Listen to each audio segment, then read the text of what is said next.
Hello, my dear friends. I am fine and hope you all will be doing well. हाँ, तो हम पिछले class में बताए थे कि डायमेंशन क्या है। डायमेंशन मीन्स बीमा। डायमेंशन का इंग्लिश हिंदी होता है बीमा। तो डायमेंशन मीन्स हुआ कि हम जानते ही हैं कि सभी भौतिक राशि जितनी भी व्युत्पन्न राशि है सभी मास, लेंथ और टाइम, इस तीन मूल राशि में से किसी दो से मिलकर बना हुआ है अथवा तीनों से मिलकर बना हुआ है। नहीं, तो इसका मतलब हुआ जितनी भी व्युत्पन्न राशि है उसमें जो भी मूल राशि उपस्थित है उस सभी मूल राशि के पावर जो होता है, पावर को हम क्या करते हैं, बीमा करते हैं। तो इसका मतलब ये हम क्या कर सकते हैं, किसी भौतिक राशि में उपस्थित सभी मूल राशि के घात, जिसे एक से ऊपर उठा देने पर हमको कोई दूसरी भौतिक राशि प्राप्त होती है, उसी घात को क्या करते हैं, बीमा करते हैं। ठीक है, जैसे कि हम बता रहे थे कल, वेग में लंबाई और समय है। वेग का संबंध वैसे दूरी बटे समय होता है। वेग बराबर दूरी बटे समय होता है। दूरी बटे समय होता है। दूरी का मतलब लंबाई हो गया और समय तो समय है ही। कहने का मीनिंग हुआ वेग जो है, वेग में दो मूल राशि प्रेजेंट है। वेग जो है दो मूल राशि से मिलकर बना हुआ है, इसलिए इसमें एल और टी लंबाई लिखने के लिए लंबाई को एल लिखते हैं और समय को एक्स लिखते हैं। तो ये हो जाएगा एल ट्रिपल पावर -1, ये निकल गया। इसमें मास नहीं है तो हम ये कर सकते हैं कि मास दे देंगे इसको पावर 0, मतलब एनीथिंग पर पावर 0 1 होता है। n पर पावर 0 दे दिए, इसका मतलब ये 1 हो गया। और ये हो गया l t पर पावर -1 हो गया, तो ये निकल गया। इसमें तीनों राशि आ गया, m l t। मास का पावर 0 है, l का पावर 1 है, t का पावर -1 है। तो वेग का बीमा यही हुआ, m l t पर पावर -1। ठीक है, तो कल तो बहुत कुछ हम बताए थे, कल बताए थे, लेकिन फिर से आज बताते हैं कि कोणीय वेग का बीमा क्या होगा। कोणीय वेग, कोणीय वेग का मतलब होता है, इसको लिखते हैं ओमेगा से। अब कोणीय वेग का मतलब होगा कि कोण बटे समय, कोण बटे समय को कोणीय वेग कहते हैं। कोण का मतलब इसको थीटा से लिखते हैं, थीटा बटे टी हो गया। और थीटा क्या, कोण क्या है, तो कोण का मतलब हुआ कि जैसे कोई सर्किल है, इसका कोई छोटा सा सेगमेंट ले लेंगे तो ये आर्क कहलाता है। इस आर्क के दोनों एज पॉइंट को हम सेंटर से ज्वाइन करेंगे तो ये सेंटर पर जो कोण, सेंटर पर जो ये कोण बना, सेंटर पर जो इंक्लिनेशन दो रीजन के बीच का इंक्लिनेशन बना, इसी को कहते हैं कोण। और ये कोण बराबर होता है आर्क बटे रेडियस। ये रेडियस है, ये आर्क है। तो ये मतलब क्या हो गया कि हम कहते हैं आर्क बटे रेडियस, अब बटे टाइम तो है ही। इसका मतलब क्या हुआ, आर्क भी तो एक लेंथ ही हुआ, ये भी क्या हो गया, एल हो गया। और रेडियस भी तो लेंथ ही है, ये भी एल हो गया। और ये टाइम जो है यहाँ पर आ जाएगा, एल कट जाएगा तो क्या निकला, तो 1 बटे टी निकला। इसको ऊपर ले जाएंगे तो क्या हो जाएगा, टी टू दी पावर -1 होगा। चूंकि इसमें मास और लेंथ नहीं है तो हम क्या कर सकते हैं कि मास पर पावर 0 दे देंगे, एल पर भी पावर 0 दे देंगे और टी पर पावर -1। ये निकल गया कोणीय वेग का बीमा। ठीक है, कोणीय वेग का बीमा हो गया। इसी प्रकार कोणीय कोणीय त्वरण का क्या होगा? कोणीय त्वरण का क्या होगा? कोणीय त्वरण को लिखते हैं अल्फा से। अल्फा बराबर क्या हो जाएगा? जैसे त्वरण का सिंपल मीनिंग होता है वेग में परिवर्तन की दर को त्वरण करते हैं, तो कोई भी वेग हो सकता है, वो चाहे रेखीय वेग हो या कोणीय वेग हो। लेकिन यहाँ पर कोणीय त्वरण कर रहे हैं, इसलिए यहाँ पर हमको कोणीय वेग के बारे में कहना होगा। तो मतलब कोणीय वेग में परिवर्तन की दर को, कोणीय वेग में समय के सापेक्ष परिवर्तन की दर को हम कोणीय त्वरण कहते हैं। इसलिए यहाँ पर हम कह सकते हैं ओमेगा बटे टी होगा, है। और ओमेगा का डायमेंशन में क्या निकाले? e टू द पावर -1 निकाले, और इस टी का भी डायमेंशन टी होगा, और इस टी को फिर ऊपर ले जाएंगे तो क्या हो जाएगा? 10 टू द पावर -1 रहेगा, ये भी -1, तो दोनों -1 हो जाएगा, तो ये -2 हो गया। ये निकल गया कोणीय त्वरण का भी मान। इसमें मास और लेंथ नहीं है तो हम पावर 0 देके लिख सकते हैं, m to the power 0, n to the power 0, t to the power -1। या प्रश्न कहोगे कि 0 क्यों दे पा, मतलब एनी टू द पावर 0 1 होता है। इसमें मतलब ये हुआ कि m to the power 0 1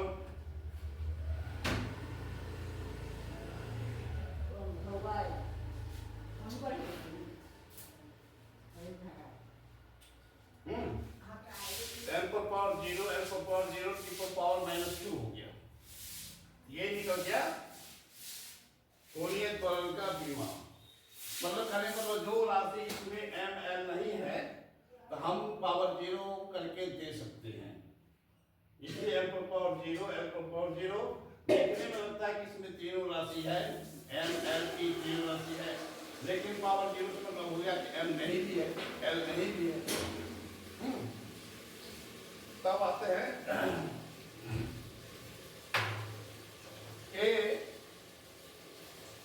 gravitational constant का बीमा क्या होगा? ग्रेविटेशनल कांस्टेंट गुरुत्वाकर्षण नियतांक का बीमा क्या होगा? गुरुत्वाकर्षण नियतांक क्या होता है? गुरुत्वाकर्षण नियतांक जैसे ग्रेविटेशन चैप्टर 9 में पढ़ा होगा, ग्रेविटेशन चैप्टर उसमें है ना कि दो सेलेस्टियल बॉडी, मतलब कि इस यूनिवर्स में किसी भी दो बॉडी के बीच हमेशा एक आकर्षण बल रहता है, और इसी आकर्षण बल को हम क्या कहते हैं? गुरुत्वाकर्षण बल कहते हैं। तो गुरुत्वाकर्षण बल में ही क्या होता है? F बराबर क्या पढ़े थे? F बराबर पढ़ा होगा कि G into M1 into M2 by R square. यहाँ G का यही G क्या है? ग्रेविटेशनल कांस्टेंट है। इसलिए इस एक्सप्रेशन से हम G का मान निकाल लेंगे। G बराबर हो जाएगा, गुना हो जाएगा FR स्क्वायर और बाय M1 इंटू M2। अब फोर्स का भी मतलब है, कोई फोर्स हो, फोर्स है, चाहे वो ग्रेविटेशनल फोर्स हो, इलेक्ट्रोस्टैटिक फोर्स हो, मैग्नेटिक फोर्स हो, जिस भी तरह का फोर्स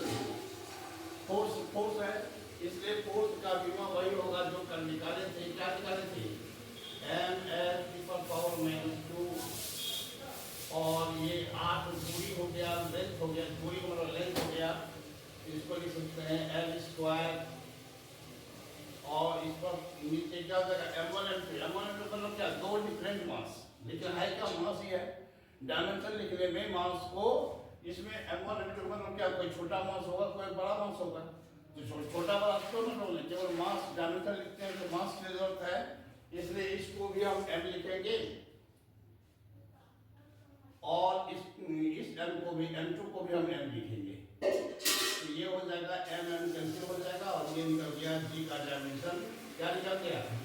इस m को ऊपर ले जाएंगे तो m पर पावर -1 होगा, और ये l स्क्वायर और l क्यूब हो गया, और ये T पर पावर -2 होगा। ये निकल गया गुरुत्वाकर्षण नियतांक का बीमा। ठीक है, इस पर बहुत का निकाल सकते हैं, हमको डायमेंशन निकाल सकते हैं। तो डायमेंशन के लिए निकालने के लिए हमको ध्रुवीयता का फॉर्मूला मालूम होना चाहिए। ठीक है, अब एक आघूर्ण का बीमा क्या होता है? बल आघूर्ण, बल आघूर्ण किसको कहते हैं? जिसको कहते हैं बल गुना बल बाहु, बल गुना बल बाहु। बल बाहु किसको कहते हैं? बल आघूर्ण का मतलब क्या हुआ? बल आघूर्ण का मतलब हुआ कि ये भी क्या है, जिस तरह से बल है, जिस तरह से वेग होता है, और मतलब रेखीय वेग और कोणीय वेग नहीं। तो एक हुआ लीनियर डायमेंशन, दूसरा हुआ रोटेशनल डायमेंशन।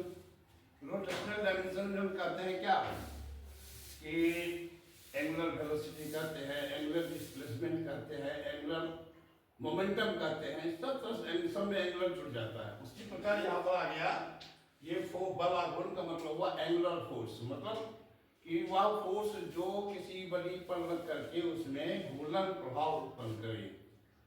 नहीं, जैसे दरवाजा पर हम बल लगाते हैं तो दरवाजा क्या होता है, अपने कब्जा के पड़ घूमता है। ये बल क्या क्या दरवाजा में घूर्णन गति उत्पन्न किया, इसलिए ये किसी बल को क्या कहेंगे? बल आघूर्ण कहते हैं। ठीक है, तो बल आघूर्ण का मतलब वह बल जो घूर्णन गति उत्पन्न करता है किसी भी बॉडी में। इसलिए जैसे ये है, ये दरवाजा मांगो है, यहाँ पर हम फोर्स लगाते हैं, ये कब्जा है, इसके प्रति ये घूमता है, तो एक बल है हम यहाँ पर लगाए, यहाँ से यहाँ तक का डिस्टेंस, मतलब घूर्णन अक्ष से बल के क्रिया बिंदु की दूरी, घूर्णन अक्ष से बल के क्रिया बिंदु की दूरी हो गया बल बाहु, यही बल बाहु हुआ। तो इसका मतलब क्या हुआ कि बल को हम लिखते हैं, इसको शॉर्ट में क्या कहेंगे? एफ आर एफ लिखते हैं, नहीं? तो आर तो हुआ दूरी, दूरी का मतलब हो गया एल, और बल का हो गया, बल का जम पे करते हैं कि एम एल टी पर पावर -2 होता है, ये निकल गया बल। तो सब मिल जाएगा तो क्या हो जाएगा? एम एल स्क्वायर टी पर पावर -2, ये निकल गया बल आघूर्ण का डायमेंशन। इस तरह से जैसे हम अब कहेंगे दूसरा प्रश्न लिया कि जैसे कि आवेश का विमा क्या होगा? आवेश का विमा क्या होगा? तो आवेश कहाँ से आया? आवेश कल बता रहे थे हम, international system of unit, international system of unit में मास, लेंथ और टाइम, इससे 3 के अतिरिक्त 5 और भौतिक राशि को मूल राशि के श्रेणी में रखा गया था। वह 5 राशि कौन कौन था? Luminous intensity, absolute temperature, electric current, solid angle, plane angle, ये 5 हो गया। फिर जो पहले था मास, लेंथ, टाइम, 8 क्वांटिटी हो गया। तो यहाँ पर आता है कि हम आवेश के बारे में बोल रहे हैं, तो आवेश तो फंडामेंटल क्वांटिटी है नहीं, है डेराइव्ड क्वांटिटी है। आवेश क्या है? एक डेराइव्ड क्वांटिटी है, और आवेश को लिखते हैं क्यू से। ये क्यू का फॉर्मूला तब क्या होगा? तो आई बराबर क्या पढ़े थे 9th में पढ़ा, आई इक्वल टू होता है क्यू बटे टी, इसलिए क्यू इक्वल टू क्या हो जाएगा? I T. यहाँ पर आई फंडामेंटल क्वांटिटी हो गया और टी भी फंडामेंटल क्वांटिटी हो गया, इसलिए आवेश का फॉर्मूला हो गया आई इंटू टी। आई को तो कैपिटल आई से लिखेंगे और टी को तो कैपिटल टी से लिखेंगे डायमेंशन लिखने के लिए। तो यही हो गया चार्ज का डायमेंशन, आई और टी। तो आप कहोगे कि इसमें ml नहीं है, दे सकते हैं कि नहीं है ml, तो m पर पावर 0 दे देंगे, l पर पावर 0 दे देंगे, आई टी दे देंगे और आई दे देंगे। यही निकल गया आवेश का बीमा, यही निकल गया आवेश का बीमा। ठीक है, उसके बाद तब आते हैं कि जैसे कि पोटेंशियल, इलेक्ट्रिक पोटेंशियल, विद्युत विभव किसको कहते हैं? विद्युत विभव के बारे में पढ़ा होगा 9-10 में, अभी आप आगे पढ़ोगे 12 में। विद्युत विभव बराबर क्या होता है? विद्युत विभव का मतलब होता है, विद्युत विभव का मतलब होता है कि work done in bringing one coulomb charge from infinity to a certain point in an electric field. मतलब किसी विद्युत क्षेत्र में इकाई धन आवेश को अनंत से किसी बिंदु तक लाने में जो कार्य होता है उसी कार्य को हम विद्युत विभव कहते हैं। विद्युत विभव को हम लिखते हैं V से। इसका मतलब कि V इक्वल टू क्या हो जाएगा, वर्क बटे चार्ज, वर्क बटे चार्ज। वर्क का मतलब हो गया, वर्क का डायमेंशन तो निकाले थे ml स्क्वायर ट्रिपल पावर -2 होता है, और ये चार्ज का मेथड निकाले IT होता है। तो यही निकल गया विद्युत विभव का डायमेंशन। तो इसको इस सबको ऊपर ले जाएंगे तो क्या हो जाएगा, ml स्क्वायर 80 को ऊपर ले -3 हो जाएगा, T पर पावर -3 I पर पावर -1। ये निकल गया विद्युत विभव का डायमेंशन। ठीक है।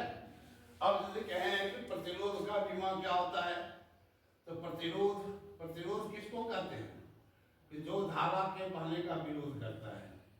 यह कंडक्टर का अपना एक विशेष प्रकार का गुण होता है जो धारा के रास्ता में एक बाधा उत्पन्न करता है। इसी बाधा को हम प्रतिरोध कहते हैं।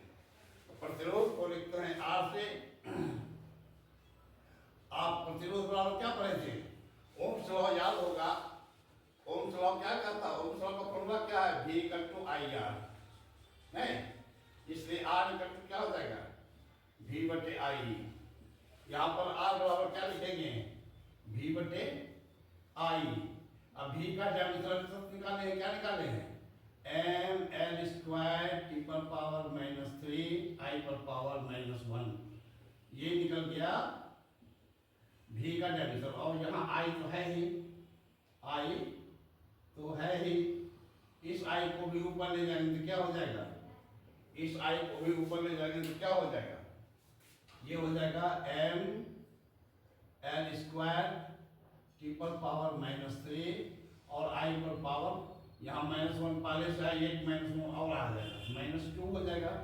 तो ये निकल गया प्रतिरोध का विमा। ठीक है। इसी तरह बहुत कुछ है, जैसे कि हम कहें कि धारिता का विमा क्या होता है, विद्युत धारिता का विमा क्या होता है। धारिता आप पढ़ोगे आगे क्लास में 12 में। धारिता मतलब हुआ कि कैपेसिटी ऑफ होल्डिंग चार्ज, कोई बड़ी कितना चार्ज को अपने में स्टोर कर सकता है, उसी कैपेसिटी होल्डिंग कैपेसिटी को क्या करते हैं, उसी होल्डिंग कैपेसिटी को कैपेसिटी करते हैं। और कैपेसिटी को लिखते हैं G बराबर होता है, ऐसे किसी बड़ी को चार्ज देते हैं तो चार्ज बराबर होता है Q बराबर होता है C। यहाँ पर C क्या है, कैपेसिटी है, तो C बराबर क्या हो जाएगा, Q बटे V, Q बटे V। अब Q का भी वहां क्या निकालेंगे, IT, तो ये IT हो गया। और V का भी क्या निकाले थे, V का भी निकाले थे, क्या निकाले थे, ml स्क्वायर T पर पावर -2 I पर पावर और T पर पावर -3 I पर पावर -1। ये निकल गया, इसको ऊपर ले जाएंगे तो क्या हो जाएगा, m पर पावर -1, ये l पर को ले जाएंगे तो l पर पावर -2, इसको ले जाएंगे तो T पर पावर -10 प्लस हो जाएगा, +1 यहाँ पहले से है तो 4 हो जाएगा। और ये इसको ऊपर I पर पावर 2 हो जाएगा। ये निकल गया तुमको क्या, कैपेसिटी का विमा।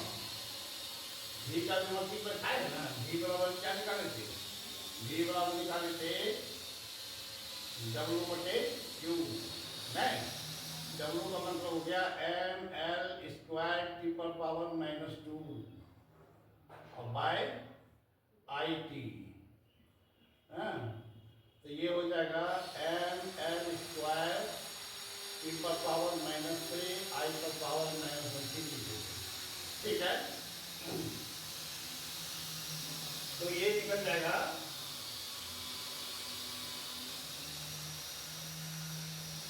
ठीक है। तो तो ये निकल गया कैपेसिटी का पीमो, ठीक है। इसी तरह हम इसी का पीमो निकाल सकते हैं। शर्त यही है कि हमको उसका सूत्र मालूम होना चाहिए, है।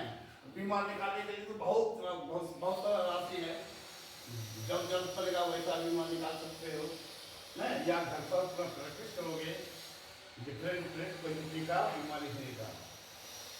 अब हम आते हैं द्विमीय समीकरण।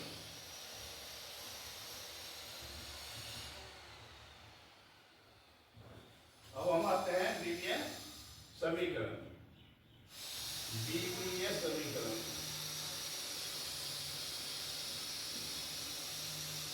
द्विमीय समीकरण dimensional equation, dimensional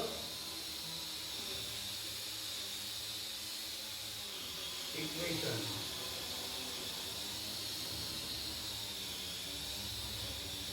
dimensional equation कुछ नहीं है, किसी भी भौतिक राशि का जो लीनियर सूत्र होता है, किसी भौतिक राशि के लीनियर सूत्र को ही हम क्या कहते हैं, लीनियर समीकरण कहते हैं, ठीक है।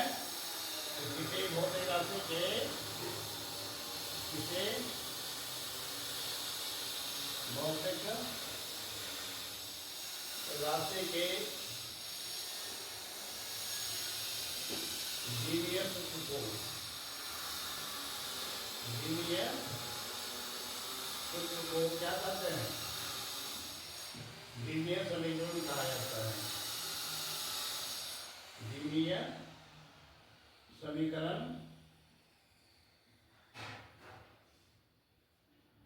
कहा जाता है।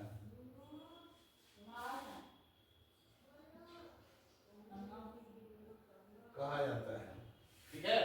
जैसे कि बल का विभेद सूत्र क्या होता है, जैसे बल F बराबर क्या होता है, बल F को का विभेद सूत्र क्या होता है, mL⁻⁻²। ये इसी को ये क्या हो गया, बल का विभेद सूत्र हो गया, बल का द्विमीय समीकरण है। द्विमीय समीकरण है, ठीक है। तो कहोगे इस द्विमीय समीकरण को क्यों पढ़ते हैं, इसके द्विमीय समीकरण के द्वारा हम कुछ समस्या का समाधान करते हैं। द्विमीय समीकरण से द्विमीय समीकरण कुछ उपयोग है, तो वही उपयोग के बारे में हम डिस्कस कर रहे हैं कि द्विमीय समीकरण का उपयोग, द्विमीय समीकरण का उपयोग,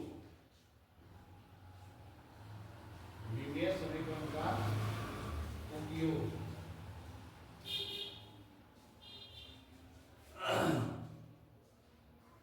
तो पहला उपयोग क्या है, द्विमीय समीकरण द्वारा हम किसी भौतिक राशि के सूत्र की सत्यता की जांच कर सकते हैं। सूत्र की सत्यता का मतलब क्या हुआ, जैसे S हम पढ़ते हैं ut + ½ AT², ये सूत्र है इसके लिए डिस्टेंस ज्ञात करने के लिए। तो ये सूत्र करेक्ट है कि नहीं है, इसको हम चेक कर सकते हैं किसके द्वारा, द्विमीय समीकरण के द्वारा। या जैसे पढ़ते हैं हम लोग केंद्रा पसारी बल, सेंट्रीपिटल फोर्स, केंद्रा भिगामी बल, सेंट्रीपिटल फोर्स और सेंट्रीफ्यूगल फोर्स। सेंट्रीपिटल हो गया केंद्रा भिगामी और सेंट्रीफ्यूगल हो गया केंद्रा पसारी। तो केंद्रा भिगामी या केंद्रा पसारी बल बराबर होता है mv²/r। तो ये भी एक सूत्र है, इस सूत्र की भी हम जांच कर सकते हैं। या v = u + at है, बहुत तरह का सूत्र है, नहीं? जैसे कि प्लेनेट का कक्षीय वेग के लिए फॉर्मूला होता है, नहीं, v = √g/r। तो ये सब सूत्र जो हम पढ़ते हैं, ये सब सूत्र करेक्ट है कि नहीं है, इसकी जांच हम कैसे करते हैं, द्विमीय समीकरण से करते हैं, ठीक है।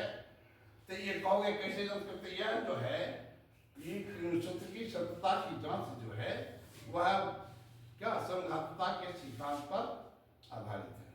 अब कहोगे समघातता का सिद्धांत क्या है, तो समघातता का सिद्धांत है कि बेस r से पावर r इक्वल, जैसे कहीं पढ़े हैं कि x equal to x to the power a equal to x to the power b। यहाँ पर क्या है, बेस सेम है, इसलिए ये पावर के बराबर होगा, a बराबर b होगा। नहीं, इसी को कहते हैं संघातता का सिद्धांत।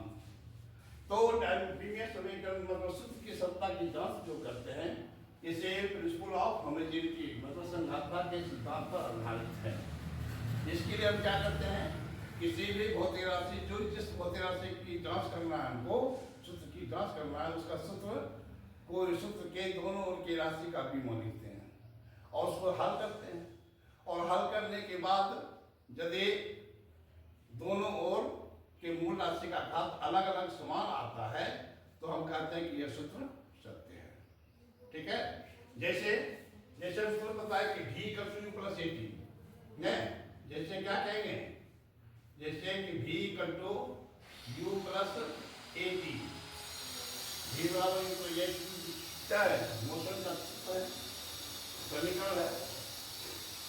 तो इस सूत्र में यहाँ पर v क्या है, v को कहते हैं अंतिम वेग, v को कहते हैं, v क्या है, अंतिम वेग है, हाँ, और u क्या है, आरंभिक वेग है, आरंभिक वेग।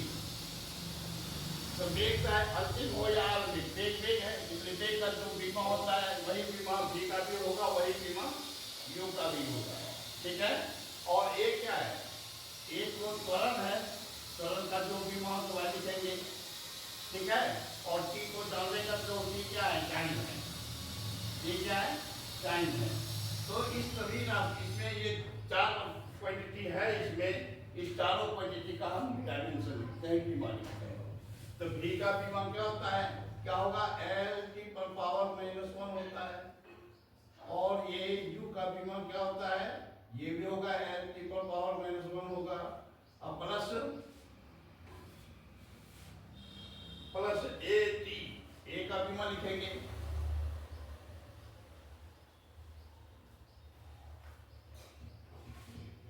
प्लस a का बीमा क्या होता है, a का बीमा होता है l की पावर -2, और t का बीमा तो t होता ही है, हाँ? तो ये हो गया l की पावर -1 इक्वल टू, ये हो गया l की पावर -1 इंटू प्लस ये l तो है ही, t पर -2 और t गुना में क्या होता है, पावर ऐड होता है, -2 + 1 -1 हो जाएगा, ये -1 हो गया, तो l की पावर -1 हाँ इक्वल टू हो जाएगा ये 2l की पावर -1। तो यहाँ पर l और l दोनों ओनल का पावर 1 है और t का पावर -1 है, तो l का पावर l के पावर बराबर है, t का पावर t के पावर बराबर है, इसलिए हम कह सकते हैं ये सूत्र करेक्ट है। यहाँ क्या कहेंगे, यहाँ l और t दोनों का घात